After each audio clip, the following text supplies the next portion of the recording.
Hi hello ನಮಸ್ಕಾರ ಎಲ್ರಿಗೂ welcome to my YouTube channel the updated Kannadiga. Karnataka ರಾಜ್ಯ ರಾಜಕಾರಣದಲ್ಲಿ ಹೊಸ ವರ್ಷದ ನಂತರ ರಾಜಕೀಯ ಚಟುವಟಿಕೆಗಳು ಗರಿಗೆದರಿವೆ. ಸಂಕ್ರಾಂತಿ ನಂತರ ರಾಜ್ಯ ರಾಜಕಾರಣದಲ್ಲಿ ಸಂಕ್ರಾಂತಿ ಆಗುವ ಲಕ್ಷಣಗಳು ಕಾಣ್ತಾ ಇದ್ದಾವೆ.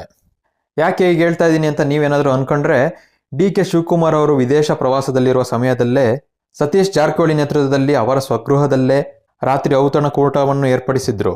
ಇದರಲ್ಲಿ ಸಿದ್ದರಾಮಯ್ಯ ಸಮೇತ ಅನೇಕ ಅವರ ಬೆಂಬಲಿಗರು ಪಾಲ್ಗೊಂಡಿದ್ರು.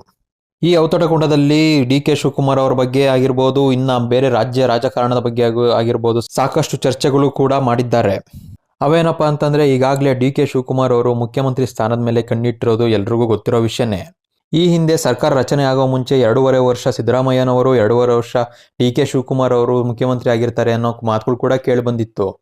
ಸಿದ್ದರಾಮಯ್ಯನವರು ಮತ್ತು ಅವರ ಬೆಂಬಲಿಗರು ಯಾವುದೇ ಕಾರಣಕ್ಕೂ ಕೂಡ ನಾವು ಡಿ.ಕೆ. ಶಿವಕುಮಾರ್ ಅವರಿಗೆ ಅಧಿಕಾರ ಹಂಚಿಕೆ ಆಗೋದಕ್ಕೆ ಬಿಡಬಾರ್ದು, ನಾವೇ ಸಿದ್ದರಾಮಯ್ಯನವರೇ 5 ವರ್ಷ ಮುಂದುವರಿಬೇಕು, ನೀವೇ ಮುಂದುವರಿಬೇಕು ಅಂತ ಕೇಳ್ಕೊಂಡಿದ್ದಾರೆ. ಜೊತೆಗೆ KPCC ಅಧ್ಯಕ್ಷರ ಅವಧಿ ಈಗಾಗಲೇ ಮುಗಿದಿದೆ, ಅದಕ್ಕೆ ಬೇರೆಯವರನ್ನು ಆಯ್ಕೆ ಮಾಡಬೇಕು, ಡಿ.ಕೆ. ಶಿವಕುಮಾರ್ ಅವ್ರನ್ನ ಆ ಸ್ಥಾನದಿಂದ ಕೆಳಗಿಳಿಸಬೇಕು ಅಂತ ಕೂಡ ಕೇಳ್ಕೊಂಡಿದ್ದಾರೆ. ಯಾಕೆಂದರೆ KPCC ಅಧ್ಯಕ್ಷ ಸ್ಥಾನದಿಂದ ಡಿ.ಕೆ. ಶಿವಕುಮಾರ್ ಅವರು ಹೊರಬಂದ ತಕ್ಷಣವೇ ಅವರ ಪ್ರಾಬಲ್ಯ ಪಕ್ಷದೊಳಗಡೆ ಕಡಿಮೆ ಆಗುತ್ತೆ.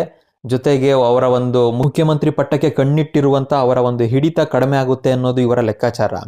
ಇದ್ರ ಜೊತೆಗೆ ಡಿ.ಕೆ. ಶಿವಕುಮಾರ್ ಅವರು ಎಲ್ಲ ಇಲಾಖೆಗಳಲ್ಲೂ ಎಲ್ಲ ಅಧಿಕಾರದಲ್ಲಿ ಹಸ್ತಕ್ಷೇಪ ಮಾಡ್ತಾರೆ ಅಂತ ಕೆಲವು ಶಾಸಕರು ಸಿದ್ದರಾಮಯ್ಯನವರಿಗೆ ಕಂಪ್ಲೇಂಟ್ ಕೂಡ ಮಾಡಿದ್ದಾರೆ. ಅದ್ರ ಜೊತೆಗೆ BJP ರೀತಿಯಲ್ಲಿ 3-4 DCM ಆಗೋದಕ್ಕೆ ಅವಕಾಶ ಕಲ್ಪಿಸ್ಕೊಡ್ಬೇಕು, ಅದರಲ್ಲೂ ನಮ್ಮ ಬಣದಿಂದನೇ DCM ಆಗಬೇಕು ಅಂತ ಕೇಳ್ಕೊಂಡಿದ್ದಾರೆ. ಜೊತೆಗೆ KPCC ಅಧ್ಯಕ್ಷರಾಗಬೇಕಾದ್ರೆ ನಮ್ಮ ಬಣದಿಂದನೇ ಆಯ್ಕೆ ಆಗಬೇಕು ಅಂತ ಕೂಡ ಚರ್ಚೆ ಆಗಿದೆ. ಇನ್ನು ಎಲ್ಲರೂ ಗೊತ್ತಿರೋ ಹಾಗೆ ಸತೀಶ್ ಜಾರಕಿಹೊಳಿ ಅವರು ಪ್ಯಾರಲ್ ಲೀಡರ್ ಆಗಿ ನಾನು ಬೆಳಿಬೇಕು, KPCC ಅಧ್ಯಕ್ಷ ಸ್ಥಾನದ ಮೇಲೆ ಕಣ್ಣಿಟ್ಟಿರೋದು ಎಲ್ರಿಗೂ ಗೊತ್ತಿರೋವಂಥ ವಿಷಯನೇ. ಇನ್ನು ಈ ರಾತ್ರಿ ಔತಣಕೂಟ ಆಗ್ತಿದ್ದಂಗೆ ಇದರ ಪ್ರತಿಯಾಗಿ ಒಕ್ಕಲಿಗರ ಒಂದು ಗುಂಪೇನಿದೆ, ಅವರು ಒಂದು ಲಂಚ್ ಅಂದರೆ ಮಧ್ಯಾಹ್ನದ ಒಂದು ಔತಣಕೂಟಕ್ಕೆ ಸೇರಿದ್ದಾರೆ.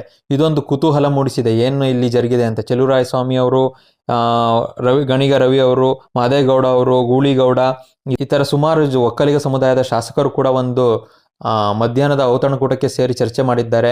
ಈ ಬಗ್ಗೆ ವಿಚಾರಿಸಿದಾಗ ಒಂದು SM ಕೃಷ್ಣವರ ಸ್ಮರಣಾರ್ಥ ಕಾರ್ಯಕ್ರಮ ಬಗ್ಗೆ ಚರ್ಚೆ ಮಾಡಕ್ಕೆ ಸೇರಿದ್ವಿ ಹೊರತು ಯಾವುದೇ ಒಂದು ಮುಖ್ಯಮಂತ್ರಿ ಉಪಮುಖ್ಯಮಂತ್ರಿ ವಿಚಾರವಾಗಿ ಚರ್ಚೆ ಮಾಡಕ್ಕೆ ಸೇರಿಲ್ಲ ಅಂತ ಕೂಡ ಹೇಳಿದ್ದಾರೆ. ಈ ಕಡೆ ಸಿದ್ದರಾಮಯ್ಯನವರು ಬಳಗವನ್ನು ಕೇಳಿದಾಗ ಅವರು ಅಷ್ಟೇ ಇದೊಂದು ಔಪಚಾರಿಕ ಔತಣಕೂಟ ಆಗಿತ್ತೇ ಹೊರತು ಯಾವುದೇ ಒಂದು ಮೀಟಿಂಗ್ ಇರಲಿಲ್ಲ ಅಂತ ಸ್ಪಷ್ಟಪಡಿಸಿದ್ದಾರೆ.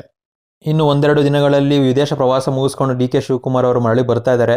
ಅವರು ಇದನ್ನೆಲ್ಲ ಗಮನಿಸಿ ಇದಕ್ಕೆ ಏನು ಒಂದು ಕೌಂಟರ್ ಕೊಡ್ತಾರೆ ನೋಡಬೇಕು. ಒಟ್ಟು ಇದು ಸದ್ಯಕ್ಕೆ ಮುಗಿಯುವಂಥ ಲಕ್ಷಣಗಳೇನು ಕಾಣಿಸ್ತಾ ಇಲ್ಲ.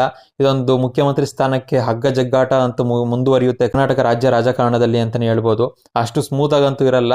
ಈ ಮುಖ್ಯಮಂತ್ರಿ ಸ್ಥಾನದ ಸಲುವಾಗಿ ನಡೀತಾ ಇರೋದು ಹಾವು ಏಣಿ ಆಟ ಒಂದು ಕುತೂಹಲ ಮೂಡಿಸಿದೆ ಅಂತಲೇ ಹೇಳ್ಬೋದು. ಸೊ ಇದಾಗಿತ್ತು ಇವತ್ತಿನ ವಿಡಿಯೋ. ಇನ್ನೂ ನಮ್ಮ ಚಾನಲ್ ನೀವು ಸಬ್ಸ್ಕ್ರೈಬ್ ಮಾಡಿಲ್ಲ ಅಂದರೆ ದಯವಿಟ್ಟು ನಮ್ಮ ಚಾನಲ್ನ ಲೈಕ್ ಮಾಡಿ, ಕಮೆಂಟ್ ಮಾಡಿ, ಶೇರ್ ಮಾಡಿ, ಸಬ್ಸ್ಕ್ರೈಬ್ ಮಾಡಿ. ಮತ್ತೆ ಮುಂದಿನ ವಿಡಿಯೋದಲ್ಲಿ ಸಿಗ್ತೀನಿ. ಅಲ್ಲಿವರೆಗೂ love you all, take care, bye bye.